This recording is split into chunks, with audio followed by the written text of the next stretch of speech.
So welcome back to another episode of the Old Grey Mayors. I'm your host, Rob Deutschman. I'm really pleased to be sharing this episode with my guest today. He's a Waterloo Region boy, having been born in Baden, but he made his mark in Kitchener. He was a councillor for 9 years from 1985 to 1994, had one unsuccessful attempt for mayor in 94, but came roaring back in 1997 for the start of a 17-year run until he stepped down in 2014. He was mayor during one of the most transformational periods in the history of Kitchener. Appropriately, there's a square named in his honor. And he was regional councillor for 23 years. I've known this man for a very long time, having helped him on a past provincial campaign. From 2010 to 2014, we were on the opposite sides of the regional horseshoe, or shoehorn as I called it, and we had some spirited discussions during that time. He is Carl Zehr. I'm pleased to have him here for this episode, and he's an old grey mayor.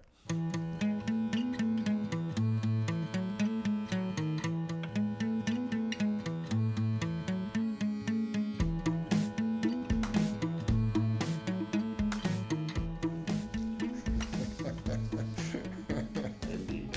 Yeah. So, Carl, welcome to the podcast. Good to be here. Thank you. Just tell me, how's retirement been? I love the flexibility, Yeah. and even coming and talking with you today, it was easy to fit in, except for Yes. I was away on a vacation for a period of time. Yeah. And it leaves that kind of flexibility, but also involved in a number of different organizations throughout town. It's good. I find, because I've done, now this is the third episode, and so I had Doug Craig here and Ross Kelterborn in here. And it seems like there's a certain pace when you're mayor in A council. hectic pace. Yeah, very hectic pace. And then when you're done, Fall off the cliff. yeah, exactly. So it seems like in some situations it was hard to sort of fill the time. So you kind of, especially when you've been a mayor for a long period of time, like they have been and like you have been. So it's interesting. What sort of things have you been up to recently? Well, I'm involved in a couple of organizations in town on the not-for-profit side.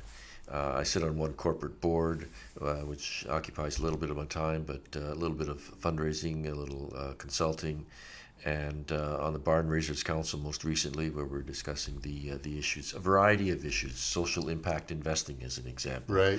as well as the governance review that has been going on now for a few months within the region of Waterloo.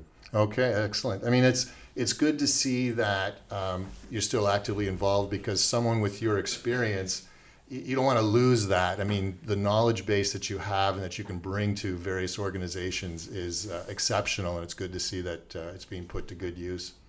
What is it's surprising to me, in one sense surprising, is that it's now been 5 years since I've been out of office, and you start to lose touch on some of the things that are happening. Right. Even though I follow the media, Right. and I have been very diligent in not watching council meetings, though, because they were something else. Yeah, I'll mention one later that I happen to be watching, but and just so everyone knows, we're not talking amalgamation today. We're just going to be talking about something else.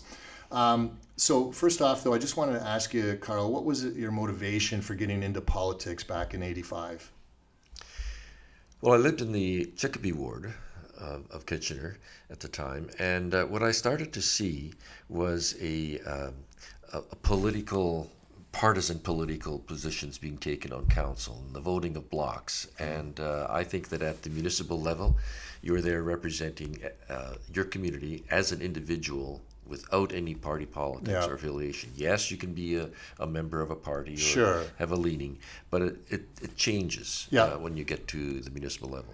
And so I kept yattering about this to a number of people during that period of time, and they said, well, then why don't you do something about it? And Put up or shut up. And so, in fact, I did run in 1985, and was successful at that time. Yeah, you took on an incumbent, right? Yes. Yeah. It was Wayne Sandwich. Yeah, he was Wayne. a very popular person, and he went on to be president of the Ontario Federation Yeah, of Labor. good for you, because he'd be a strong incumbent. And I know what it's like running against an incumbent, because when I ran for mayor, I had to deal with the same thing, running against an incumbent.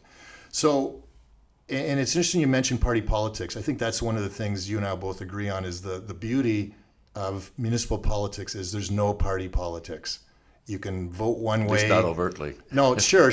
I mean, you have your leanings, but I mean, you could vote as if you're a liberal or vote as if you're a conservative on various issues, and no one's saying, hey, you don't have a leader that's coming down on you because you voted a certain way.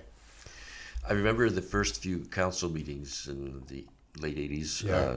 that I realized very, very quickly that people were sitting behind me. There were media there, and everything that I say I had the chance of being recorded, and I was responsible for every word that I said. Yeah. And it wasn't someone else that I could put the thumb on and say, hey, well, they Right. told me to say that. So Yeah. it's a humbling experience. It's interesting with politics because you were an accountant, or still are an accountant, but you had a practice then, and I was a lawyer back then. And so we have our private practices, and then suddenly you're in the public field, and now everything you do is out in the open, whereas before your work is done privately, but now everything's in the open with the community, the press, everyone seeing what you're doing, and everyone having an opinion on the decisions that you're making. Is that Very transparent. Yeah. Exactly, yes. There's always, and then sometimes people wonder, well, when you're first elected, now you're suddenly called a politician, and you're going, well, hold on, for 20 years I was an accountant, or 20 years I was a lawyer. Now I don't really feel like I'm a politician, and people sometimes now put a label on you as if now you're going to act in a certain way. Well, I agree with you, and in fact, I throughout my entire, I'll put it, political career, Yeah. I never thought of myself as a politician. Right. And I happened to be I'm a regular citizen, just happened to be a councillor or a mayor. Yeah. And when I go home at night, I go to bed in the same way everybody else does. Yeah. I get up, I eat, and go to the grocery store if I had time. And there really was a separation in my mind. Yeah. It's interesting because you don't see yourself as, when people say, hey, you're a politician, you say, no, I'm still the same guy I was before. You're not seen as the same No, you're person, not. though. Yeah, you're not seen that way. I was just chuckling when you mentioned the grocery store, because if you did go out, then people would often stop and All the have a time. discussion about Yeah. stuff. Out in Ayr in North Dumfries, where I was, the best place to get to have discussions was the waste transfer station. When you would Yes. bring your stuff out on a Saturday morning, and everyone was there ready to have a chat about something going on in the township. But let's go back to the late 80s, and let's talk, because I want to talk about the Economic Development Investment Fund. But before we get to that, I want to talk about Kitchener and the downtown, and just generally, why is there, and I think a lot of people often ask this, especially if you're from the suburbs or if you're from Forest Heights or wherever, why is there such a focus on the downtown of a community when it's only a small part geographically or population-wise? Well, I always used to use the term, and I still do, that the center of the city, the downtown, is so important. It's like the heart that makes a city tick. It's not the only place. We need a strong core, and if you don't have a strong core of a city, the rest will start to deteriorate. Right. We need to have everybody take pride in their city. Yeah. And in those, in the 80s and the early 90s, people would say, well, I'd never go downtown. Why would I do Right. that? Well, that's the point, because they weren't feeling pride in their city. And so it was clear that something had to be done. When I do travel, you do travel, and where do you usually go the first time you go to a new place? Yeah. You go to the Centerville. Yeah. You were just in Europe, weren't you, I for was a in trip? France, yes. Yeah. And we started in Paris. And Yeah. we spent some days in Paris, and that creates an impression upon you, what it's like. It's certainly a different impression when you get out into Brittany, Normandy, and that sort of thing. Sure. But your impression is first begun in that Yeah. center. Yeah. And so that's why it was important to spend some time on it. And interestingly enough, though, with a community that was growing and still is, as we have here in all of our communities within the region, that growth in the suburbs, they're getting new facilities. Yeah. They're getting new roads, new sewers and water and all that sort of thing.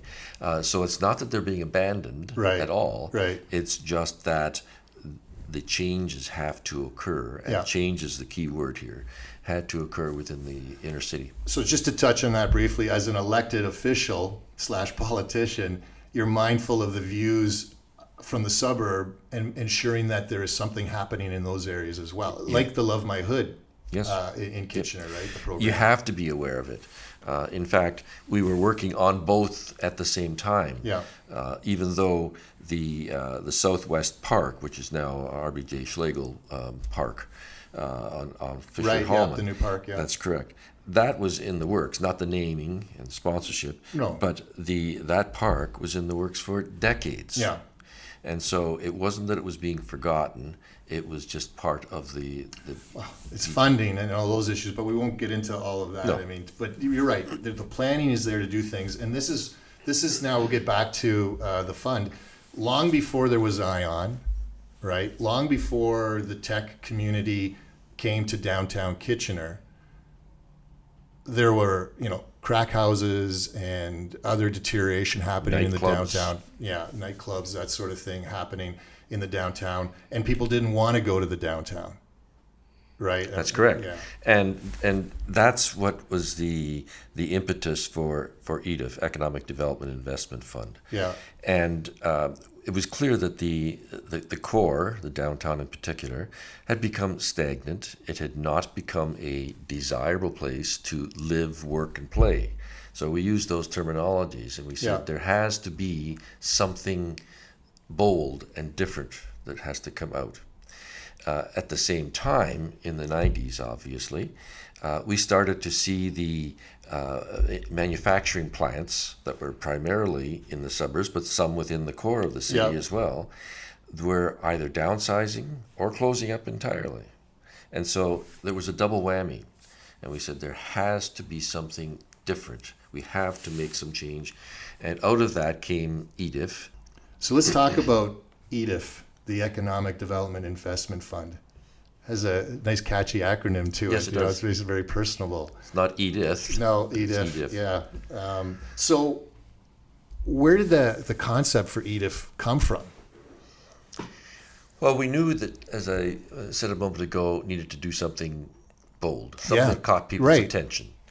And there is an interesting story where the CAO at the time, who was Jeff Fielding, and a senior manager, Carla Ladd, who ultimately became CAO, they were skiing on a Saturday, I think it was. Wouldn't have been a work day, of course. Right. And they got back to the chalet, and they started talking about what can we really be doing at the city.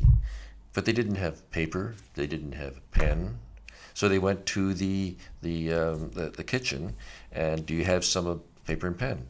They gave them a pizza box, Okay. a white pizza box.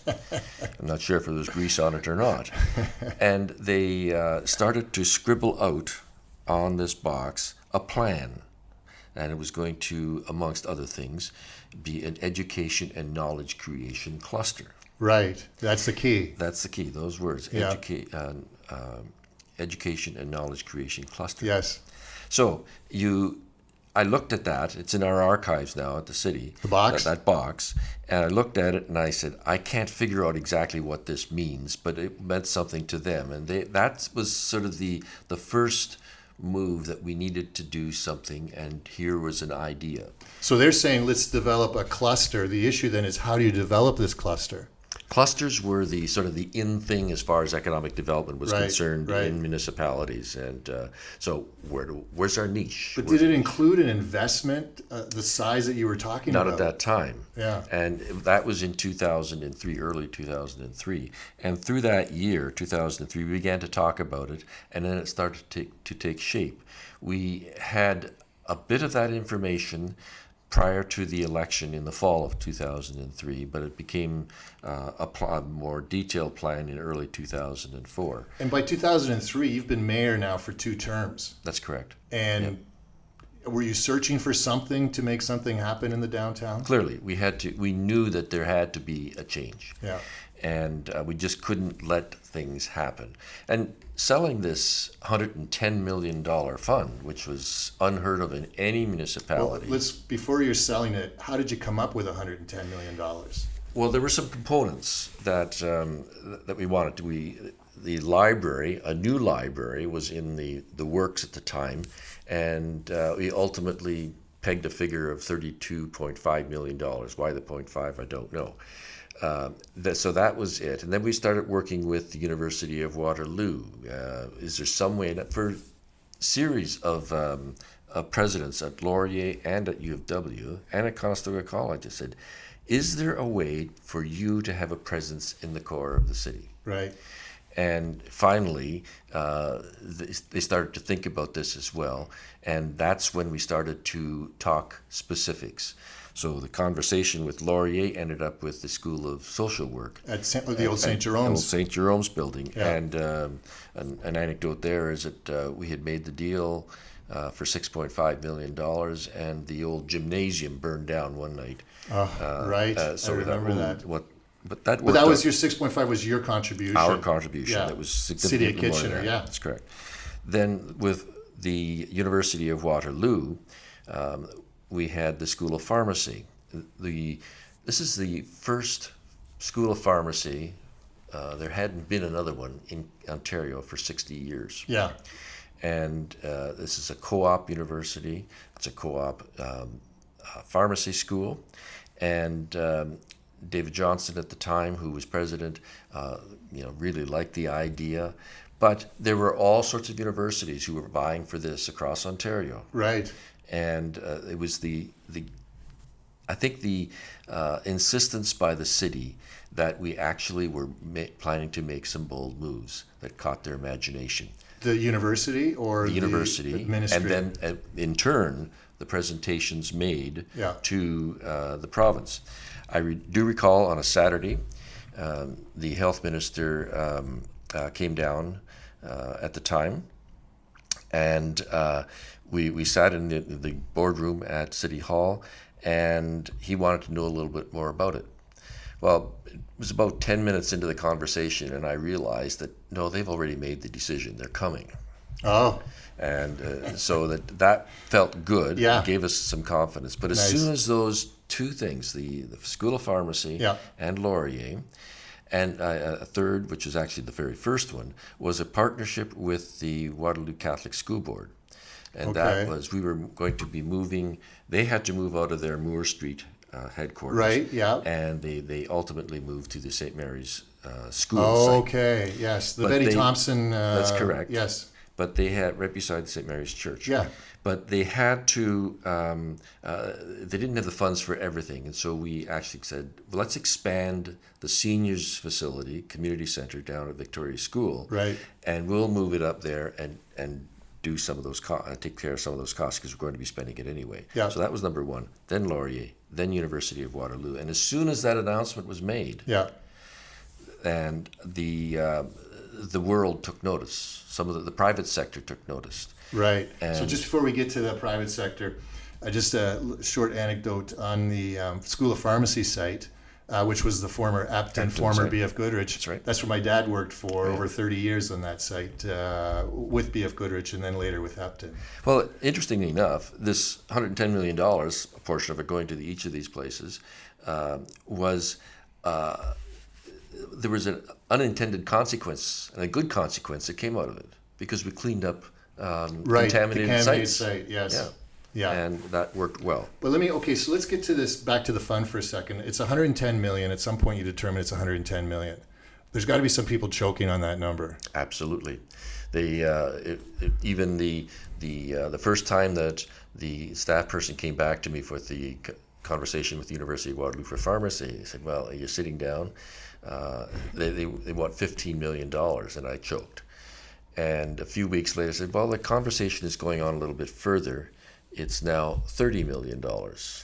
Okay. And so that was $30 million for pharmacy. So there was a great deal, I know we're perhaps going to get into controversies later on, but there was a great deal of controversy at the time as to why is the city getting involved in an education program. Right. That's to be funded by income taxes and other things. Who's raising that? Is the public, counselors, the press? counselors, and all three of those. Yeah. So you got all that incoming. At the time, that's correct. And it had to stay strong during that period of time. And it wasn't about us funding education or post-secondary education. It was about providing this new space Right. in the environment of our community Yes. for this education and knowledge creation. And the cluster. people it was bringing, Absolutely. right? The students. And at that time, yes, there was the burgeoning technology sector, and primarily it was in Waterloo, although there were some in Kitchener. People didn't even know about it. Right. That we had been courting separately, but not to the extent that it has become. Right. But as soon as we made that announcement, the group of people who had purchased the old Coffin rubber factory Yes. at King and Victoria, Yeah. they decided, okay, we now know what we're going to do with that building. Yeah. We're going to make it into condominiums. Yes. Before that, they weren't sure it was going to be retail, residential, or mixture. And that was one of the first. It was the first. The first. in the court. Condo developments. Yeah. And so they jumped at it right away, and the concept started to catch hold. Their first offering of units, condo units, sold out in a weekend. Yeah. It's unheard of in Yes. this community. Yeah. And again, we better watch this. So it started to snowball. Right. And then when the tannery came up, there was a sale. It was owned by the Ball brothers at that time Oh yes. in the earlier years. And it was primarily a storage place and a few other operations that were going on in there. It was a relic. Caden, yes, it was. Caden, a group from the Rose Corporation, came down, and again, on a Saturday morning, I was on vacation actually. I came into City Hall and talked to the principals along with our staff, and they had started to hear about what we were doing, and they were kind of interested. But they had only one more week left before the bids had to be in for buying that property. Oh. And so they, make a long story short, they liked what we were doing. It seemed to be a fit. They purchased it, renovated it, and their total cost was something like $30 million. They sold it for $62 million a number of years ago. Let's talk about I want to go back to the blowback though, and how you overcame that. Okay. I mean, was council 100% on board from the start? No. There was a general feeling, yes, something needed to be done, but certainly people started to cough at the $110 million. Sure. Because this was going to be purely from taxation, over and above our regular tax budget. Yeah.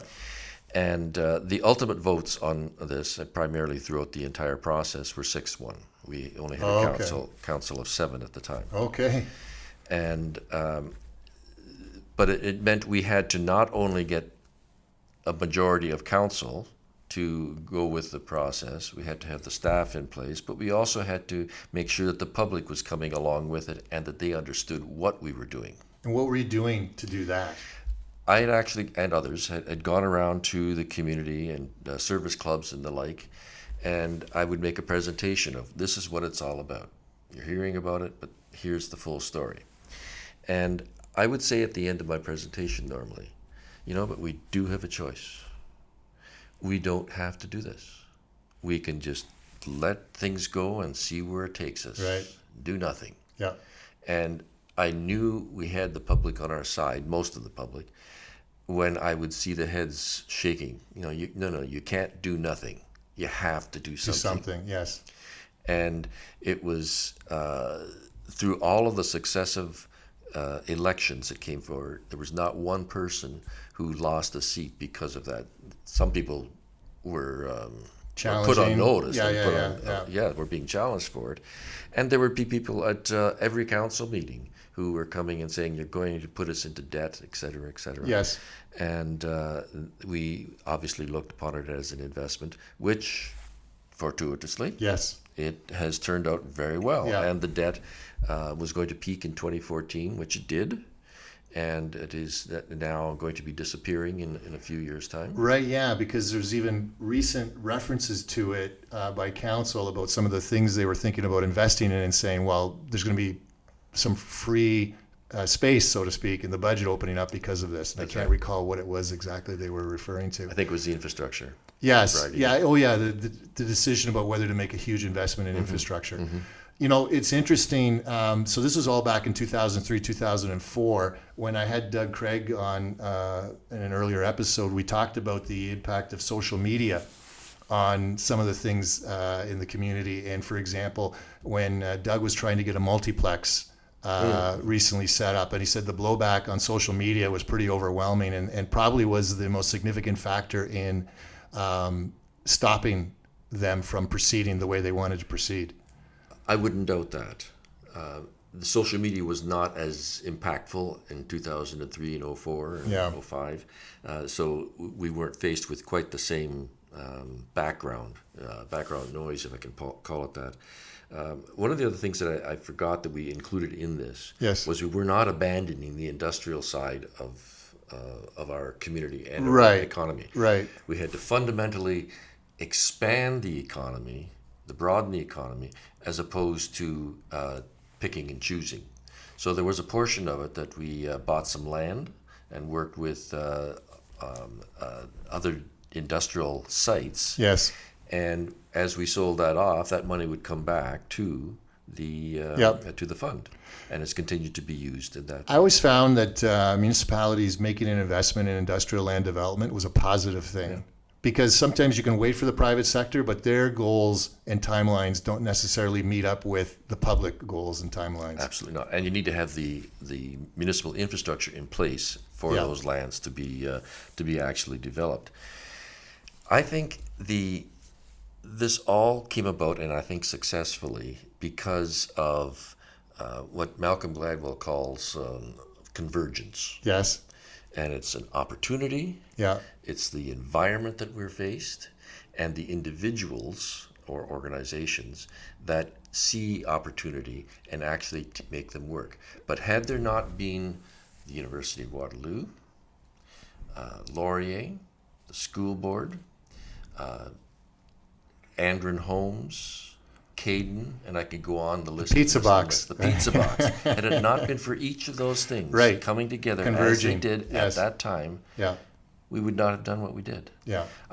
The big change, of course, the economy has broadened. There's no question of it, and the technology corporations that are around within the city of Kitchener and the region as a whole keep expanding. When Communitech decided to come into the tannery, that was a major change and a bold move by Communitech and the technology industry. Then Google moving there and now expanding again, dramatically expanding. And now you add on the ION. It's just the growth potential in downtown Kitchener is. How do you feel when you look on it today? I'm thrilled. I'm grateful that it actually worked out, because there was risk. There was no question there was risk in this. Yeah. But it was a calculated risk, and as I said at the outset, it needed to do something bold to catch people's attention. Well, there's a quotation, and I might find the person. If you want things to stay as they are, things have to change. Now, it sounds like a contradiction, right? An oxymoron. Yes. But if you want things to stay as they are, in other words, the feeling of things, you have to change. Right. Things have to right. change. If you're stagnant, then things will decline and not be how they were yesterday. So and that change atmosphere is something that I've discovered over the years is really rooted in the DNA of our community. Right. Going back to the 1800s, the 1900s, there were individuals, there were groups of people who had the courage to make change. And even though we think of ourselves as a small C conservative community, this matter of change has always caught the imagination of our citizens. We're very progressive. I think so. Yeah. Well, listen, Carl, I just want to thank you for coming in today. It was a great talk. And congratulations on the legacy that is Kitchener and the work that you did, and also the community benefits from the work you're continuing to do. So thank you very much. Thank you. And I want to perhaps close my comments by saying that I give credit for the majority of this to my colleagues, both on staff at the City of Kitchener, but also for the members of council at that period of time who had the courage to actually stick their necks out and got a successful project. So it's like our forefathers on the farm. When you have a good team, you can plow that field. Exactly. Thanks. Thank you. So before I end today's podcast, I just wanted to say a goodbye to my friend Frank Montero, the former councillor for Cambridge who recently passed. Frank was a trailblazer and leader in the community, especially the Portuguese community, the first Portuguese police officer in Cambridge, and the first Portuguese city councillor. To everyone that knew Frank, and there were a lot of people, he was a compassionate, spirited advocate who was completely dedicated to his work and the city. One fond memory that I have of Frank was during the last municipal election. We were at a local Portuguese club in Cambridge, and Frank was there to explain electronic balloting. You could see how much he was enjoying the moment at center stage. It was clear that they loved Frank, and he loved them, as did I. Adios, Frank.